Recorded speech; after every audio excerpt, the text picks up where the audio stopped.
Greetings, everyone. This is Gerard, editor-in-chief of Filipino Soul Magazine, aka S.G.I.B magazine. That stands for Soldiers Got Intentions, Believe That. And everyone should be soldiering for something, a dream, a goal, an idea, a train of thought, something. And on the PBG's Productions, that stand for Photos by Gerard, the best in freelance publicity photography. And owner of the Borough Corporation, that's B-E-R-Y-L, that stands for Be Ever Remembering Your Love. And that's the not-for-profit entity of me. And hopefully Colors of Blaze the Mic will put that to use in the United States once we hook up this year. Once upon a time, I told you a story. I was telling a story. I posted it about the Las Vegas story. And it was part one. And although I shot a part two, they come to find out that the camera wasn't recording a whole half hour and it didn't record. So there was a lot of information I put on there of what I said. I can't remember. I should listen to the end of it so this way I would know, pick up where I left off. But you know, I'm gonna jump right into the meat of what it was I wanted to talk to you about.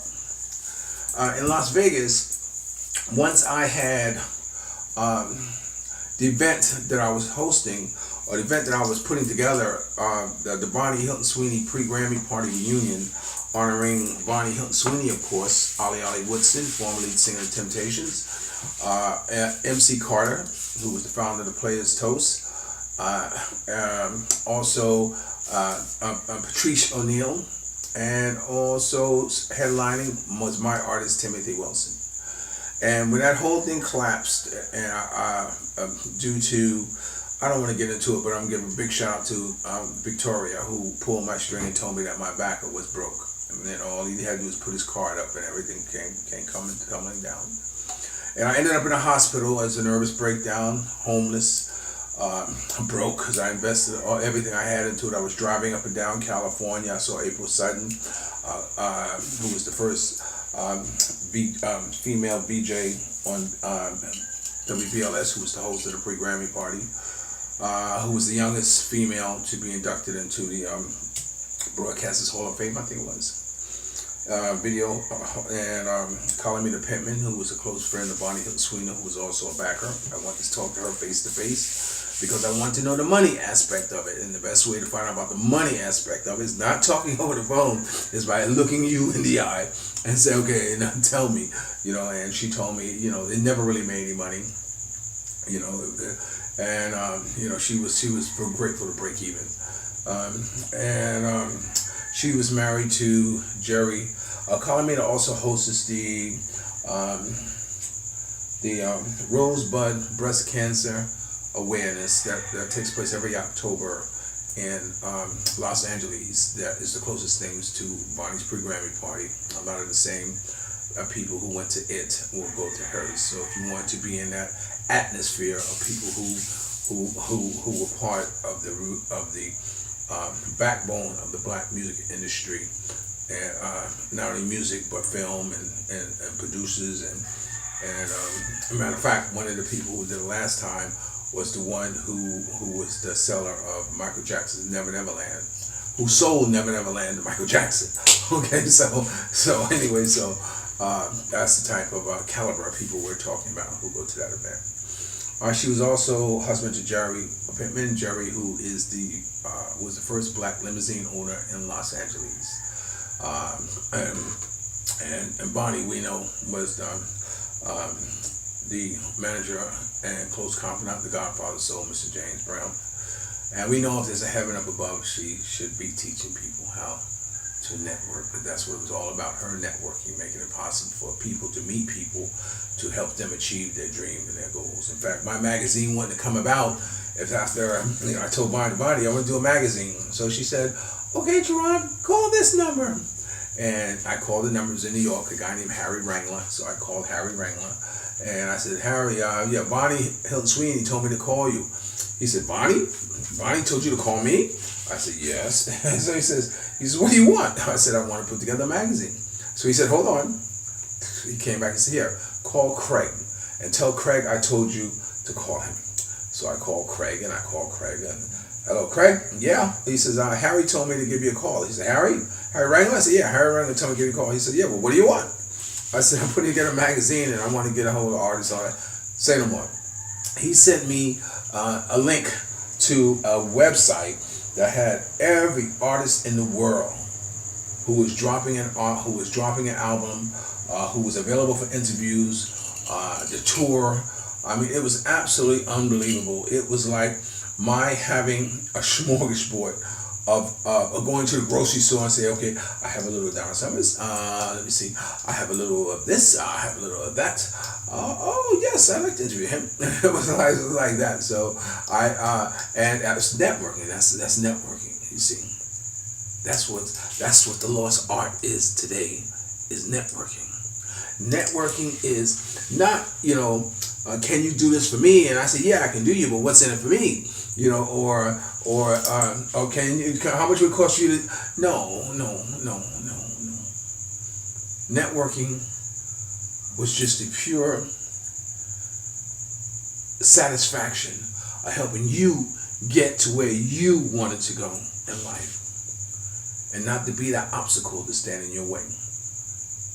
That's what her pre-Grammy party was about. You get up, you walk around, and you could talk to the Godfather soul, Mr. James Brown. You could talk to the Temptations. You could, talk to the OJs. You could talk to Joe Jackson, who each year always had a girl group. But I have digressed. Let me get back to what I was talking about. But that's what networking was about. So I went up and down the western seaboard, kissing the rings and getting approval for them to come. So anyway, that's where my investment. My daughter joined me. Janelle joined me, and we drove. We had a wonderful time driving, cross country together. It was one of those things. So anyway, in Vegas, once I got out of Vegas, my hustle for me to move too fast or whatever it was that I wanted to get into was driving. I've always been a driver. I've always been a chauffeur. I've always, in New York, I had my own car service business. I drove for the strip clubs. It's very interesting when you drive for girls. In a strip club, if you come in and they're not ready and they're undressed, you can virtually get your finger wet if that's what you wanted to do. But once in the car, it's like, don't even think about it. Not that I would ever cross that line, because I'm very professional in everything I did. But it was just funny how the switch flips on and off. But I tell you one thing about strippers. In the industry where your whole livelihood mostly depends upon tips, they are the worst tippers ever. Worst tippers. So anyway, I was driving, and I drove for drug dealers. I drove for whatever.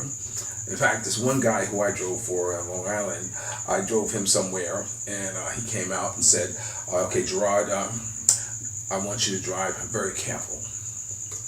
So I said, he says, I got a half a bird in the car. For those of you who don't know what a half a bird is, it's half a kilo in the car.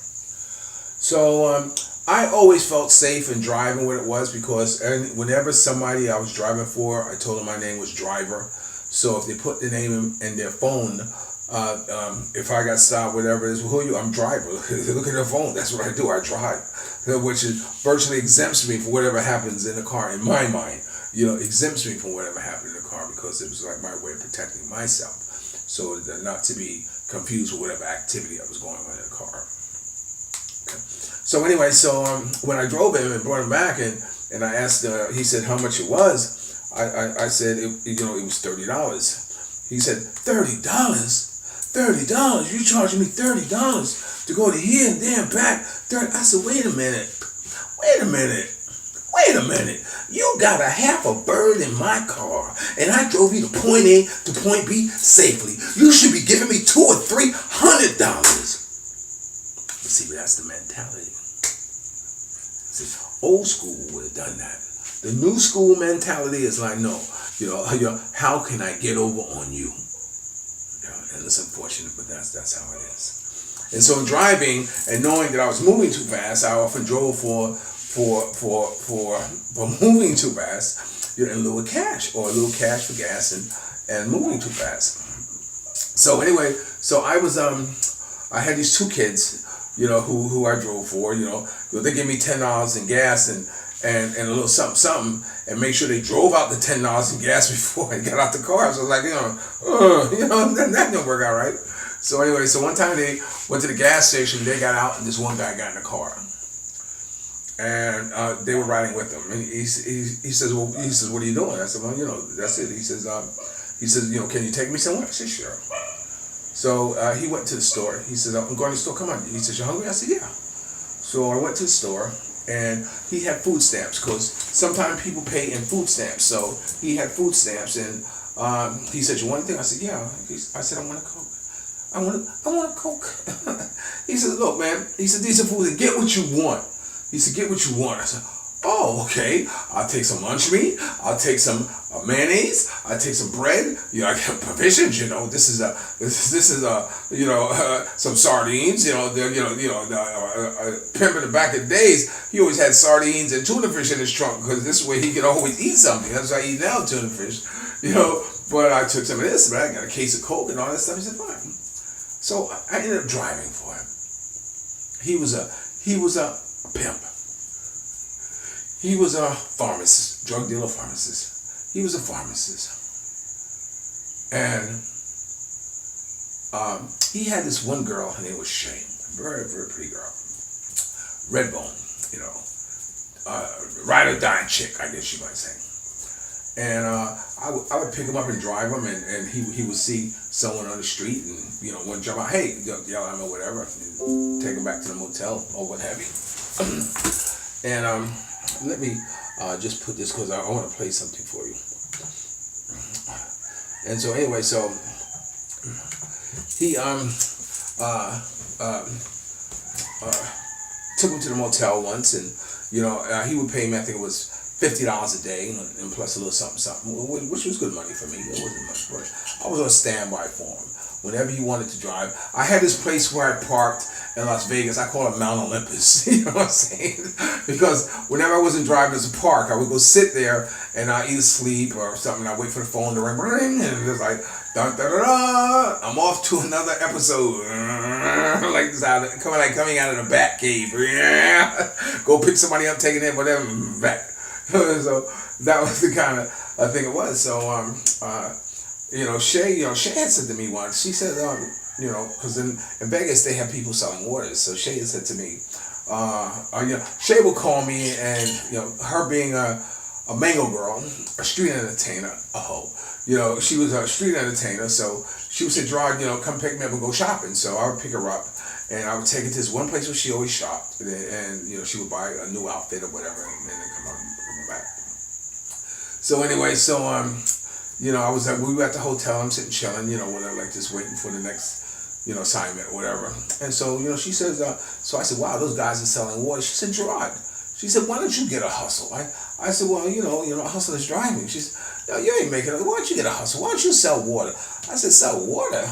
She said, yeah, get you some water, some ice, put some water in it, and go on the strip and sell it. So I said, wow, that's pretty interesting concept, So that I had a garbage can, because where I was living at, where I kept my stuff in the car. So I took the stuff out, put ice in it, and put a case of water in it, and got it cold, and went there. And of course, me being the salesman, I got to post it on there. I'm not going to sell water. I got to sell the best water. I got to sell out. So I would say Las Vegas water, freshly pumped out of Lake Mead. Lake Mead was the lake. Guaranteed to have no sand. I said, ain't no water like Las Vegas water. I said, when Frank Sinatra used to come into town, he always would buy my water. Sammy Davis wouldn't perform if he didn't have a bottle of my water backstage. And you thought Dean Martin was drinking martinis? Hell no. Dean Martin was drinking my water. Get your fresh, Las Vegas water here. And I would sell out. And come to find out that you sir, you look like you need some Las Vegas water. Ice cold Las Vegas water. They think Las Vegas water, it's just regular water. I'm just putting a spin on it. So anyway, so what happens that I would sell out. And good, I would make $30, $40, $50.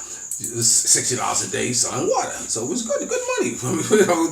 I had my little place to park in the Paris garage, and I would take my water down, a little thing. I had a 2013 Ford Fusion, so I would take it down and sell. I would go there like about 11 o'clock. I would sell out by 1, which was good. So this police officer had stopped me and once and said, do you have a license to sell water on the strip? And I said, no. They said, well, you can't sell it. Okay, that was it. Whenever I am told something from a police officer not to do, I don't do it anymore. Excuse me, I don't do it anymore. And so when he told me that if I can't sell water, next time he's gonna give me summons or ticket or something, you don't have to worry about that because you won't see me no more. So anyway, I had the experience of selling water, which is what I'm gonna point out, my little hustle. So anyway, I was in a hotel room with Shay and Gutt. This guy's named Gutt. And Gutt and Shay were in the bedroom, and he was, they were having sex, and I'm in the other room, and I hear all this stuff, whatever. And so that night, Shay had broke her shoe, her sandal. She had broke the strap, and so she needed a pair of shoes. So they called me. They told me, look, let's go to the mall and buy you a pair of shoes. So when we got there, he said, come on, let's go in the store. And she said, I'm not going in the store barefooted. He says, come in the store, you want shoes? She said, hell no. She said, who do you think I am? I'm not walking into no mall barefooted to buy shoes. Go in and get me a pair of slippers. And so he got mad and, he slammed the door of the car. She slammed the door, and I'm thinking, wait a minute, y'all doing all this damn slamming on my car. He didn't take it easy. And so he said, oh, the hell with you. She said, oh, the hell with you. And so, he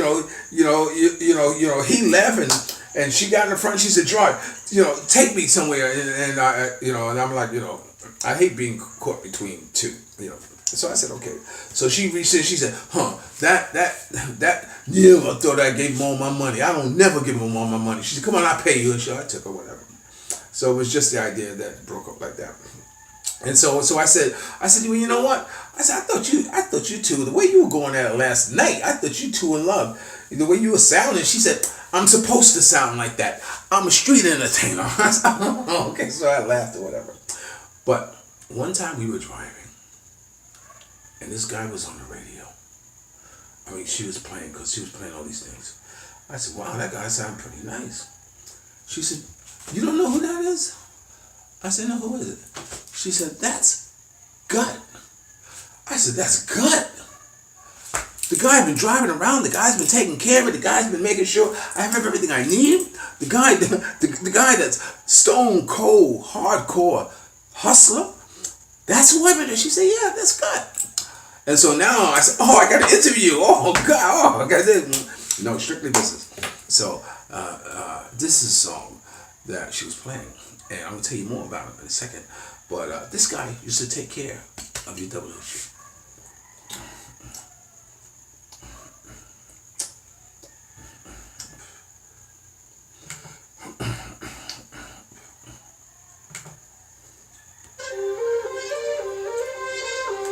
This is just one of those, nah, for real, it's just some money bag music. Money bag music. Yeah, bitch, I rep Vegas. Night with another nigga hot. And we don't fuck with no haters. Tell the way to more bottles. Yeah, bitch, I rep Vegas. Night with another nigga hot. And we don't fuck with no haters. Tell the way to more bottles. Yeah, bitch, I rep Vegas. Yeah, bitch, I rep Vegas. Yeah, bitch, I rep Vegas. Name another nigga hot. And we don't fuck with no haters. We don't fuck with no haters. We don't fuck with no haters. Yeah, bitch, I rep Vegas. You know what I rep, you better lay low. I got the gas in the plane to make the stage blow. Boy, I'm in front of you niggas, I'm having fun with you niggas. But if I run into niggas, I let the thing blow. They obviously loving the shit that we started. If you side with them niggas, you were clearly retarded. They was taking it there, we was taking it farther. Now we don't even talk, and won't even bother. Talking about a mission, bitch, I'm on mines. Yeah, these bitches want a nigga, it's a long line. Trying to make it to the top, it's a long climb. TGS 3's been a long time. I'm trying to hold it down for the real niggas. But I'll get up and go kill niggas. The reason some of y'all are still in it, cause we lie, bitch, you gotta deal with it. Yeah, bitch, I rep Vegas. Yeah, bitch, I rep Vegas. I know where I get I'm repping Vegas. Everything has a meaning. And we don't fuck with no haters. We don't fuck with no haters. We don't fuck with no haters. Yeah, bitch, I rep Vegas. See, I'm back, bitch, take over. I only rock with my soldiers. Yeah, my block's a little colder, and I like my hoes a little older. The weed got a little older. Yeah, I'm mixing syrup and soda. The money bag is taking over. Got it locked from Ely to Boulder. Everybody know I still bring something. Man, I dare a nigga to try to take something. I stay away cause you ain't nothing. Watch a nigga as a made something. Yeah, I heard some lames say they was on my neck. You ain't even got a question, I'm an obvious threat. And all of the man is simple respect. And I ain't rapping, I'm just handing out texts. Yeah, bitch, I rep Vegas. Yeah, bitch, I rep Vegas. Yeah, bitch, I rep Vegas. Name another nigga hot.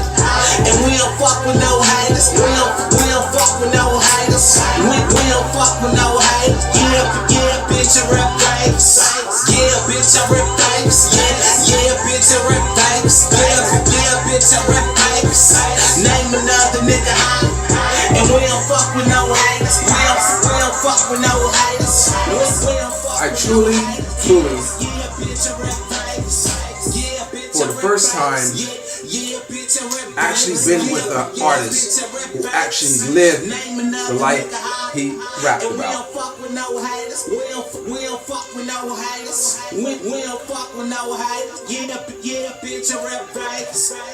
I was blown away when I found out that I was driving for this guy. This guy was with Birdman. It's called Blue Money, Moneybag Records. You would be amazed at all the videos that this guy had out. And he turned down being signed by Weezy, what's his name? Weezy, Jeezy, you know, Little Weezy, I can't remember, I don't know. Lil Wayne and that crew, that group, because he demanded, he wanted to remain independent. Let me show you another one of his videos. But like, I was really blown away when I saw that this was who I was riding around in my car. So this way you get a look at him.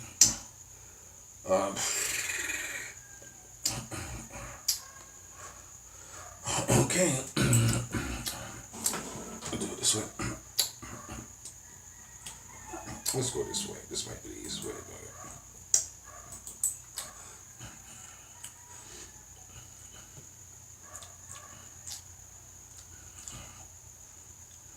This guy, I would take him to a casino, and he would go, he said, you know, I'll be right back, and he'd walk through the casino, and when he come out, he'd have 2 girls with him.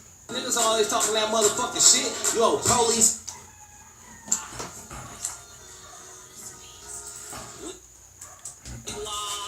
Mister, when you dispatch that live.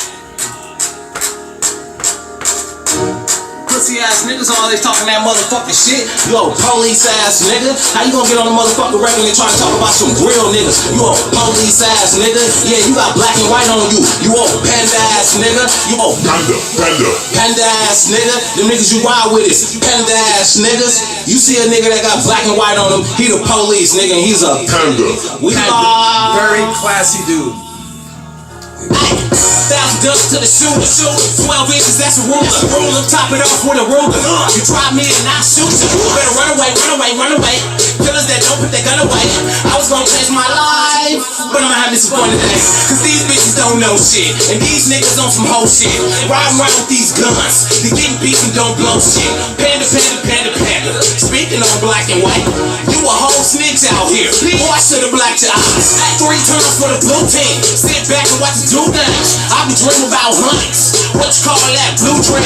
Bad bitch with her trap back. Tell the fat bitch to back. Pussy boy with your strap back. I ride duck and no Aflac. A sack low with a gas sack. Real bomb, no hazmat. I'ma pass on the bitch. Cause she a burning her ass flat. Yeah, bitch, a rep Vegas. It's been the home of the Raiders. Brought you used by the greatest. These pussy niggas can't fade us.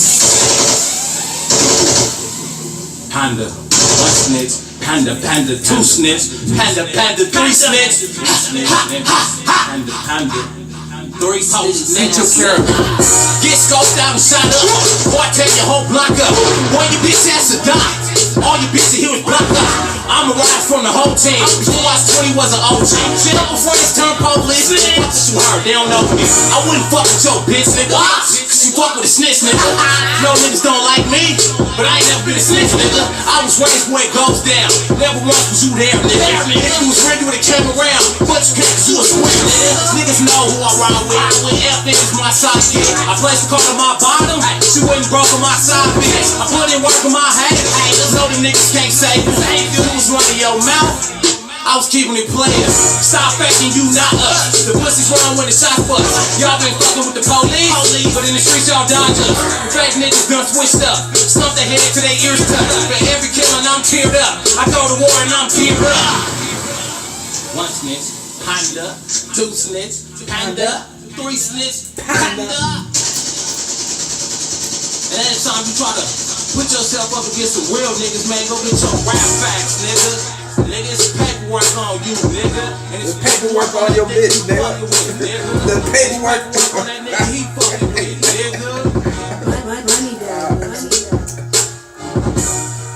Money daddy, money daddy. How dare you niggas? This is BMMP, nigga. Blue mother. So I'm gonna play one more cut of him, and I just want to finish that Vegas story that I started to tell you about, because this is who I wanted to speak on. You know, I love this brother, man. This brother is, you know, he's for real, man. And one day he just said, you know, all right, GERARD, I'm going to Florida. I said, you know, he got rid of Shay. You know, Shay acted all right. She was his bottom. And he says, I'm going to Florida. I said, oh, okay, man.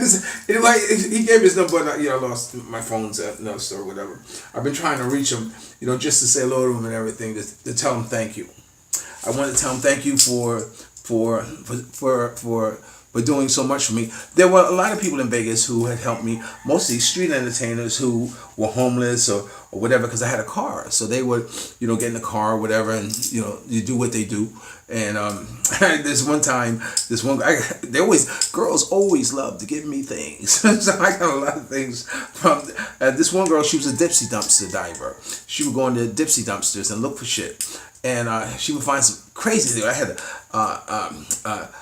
a Dallas Cowboys Super Bowl replica ring from like 1990 something, and one time we pulled up, she would tell me to park here, and she would get out and go do her thing, looking in dumpsters or turn, you know, street entertainer, you know, and I know we didn't have the money or whatever like this, you know, I got comfort. So when I fell asleep, and when I woke up, you know, she was eating pizza. I said, oh wow, you got pizza?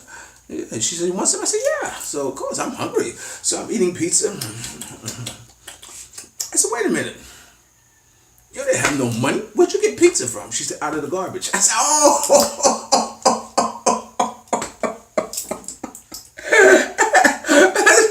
So I started laughing because here I am chowing down on pizza that she got out of the garbage. Oh well, that's life in the big city. So let me show you this next video, and then we'll end it right here, because I wanted to finish that Vegas story for you, because I wanted to talk about Gutt. And like I said, if you look at his catalog, you see there was millions put behind this guy and making videos, without a doubt. You know, you can tell the quality of his videos that he's done. It's Live Wire if you want to hear some more. He's from Blue Money Entertainment, and this is one of him. I kind of like. It's very short. It's only like a minute something, but this is like a promo of him. Promo. Wow. Cause they didn't expect the unexpected. Oh yeah, you always gotta expect the unexpected. But I am not, when no motherfucking rap biz. Nah. I'ma continue to beef the way I've been beef. Just keep it live, bitch, so we lie, they respect. I never been a buster and my rap sheet will reflect. Niggas think they something till I'm busting that they beatin' that. I pull up quick and something, they be buzzing at your big neck. What's up, Vegas? We next. We tough, so we flex. Don't you like our reflex? Ain't fucking with you rejects. Call me when that pot top. Y'all some clowns like non-stop. Every time a dime drops, some real niggas get popped. It's like hoes down. Please up, I'm hot. And that's good. Okay, so I just it's been on my mind to finish that that part 2 of that Vegas story I was telling you about. And so I guess now I can scratch that off my list because I've done that. All right, so I'm gonna end this right here. Remember, dreams are nothing more than plans awaiting action. Oh, last night had a lovely, lovely evening. Joy, I don't know why. This was like, Joy is like about the 4th girl who I met in the Philippines. Her name is Joy. I know Joy, I know Joy, and Joy. So it must be a very appreciative thing, I guess, when a girl is born they name them Joy because they bring the joy into their lives. So anyway, Joy and I, we went out last night. She took me to the Boulevard, and we stopped at this one place, you know. Oh, I forgot. First of all, we sat down, you know, because you know, they have these little tables along the sea we could sit. You know, I found one by myself, by ourselves, you know, just sat there because I like, you know. So we're sitting there, and these 4 little girls, I did a video, I posted for you. These 4 little girls came up, and they said, can we sing you a song? I said, wait a minute, you'll sing a song for me? I said, okay. I said, what song? A Christmas song. You want to sing Christmas songs for me? You're going to sing Christmas songs for me in September? I said, that's so sweet. So anyway, so of course I got to do a big production, turn around here, sit up here, introduce them, do it, you know, do what I do. You know, that's what I did. I did what I did with them. So you'll get to see that. And so we all also walked down, and as we're walking down, I'm listening for music. So we saw a couple places where they were playing a band setting up. It's kind of early. So I went to talk to this one group that was setting up. I told them, introduce myself, which I'm going to be on radio on Monday doing an interview. So I'll tell you more about that, or record it so you should hear it. So anyway, so it turned out to be a rock group. You know,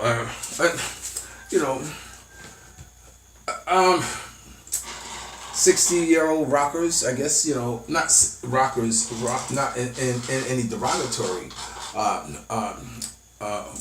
way of saying it, but you know they were senior rockers, you know. So it was nice, you know, to sit down. You know, we ate and listen to the band, listen to the music.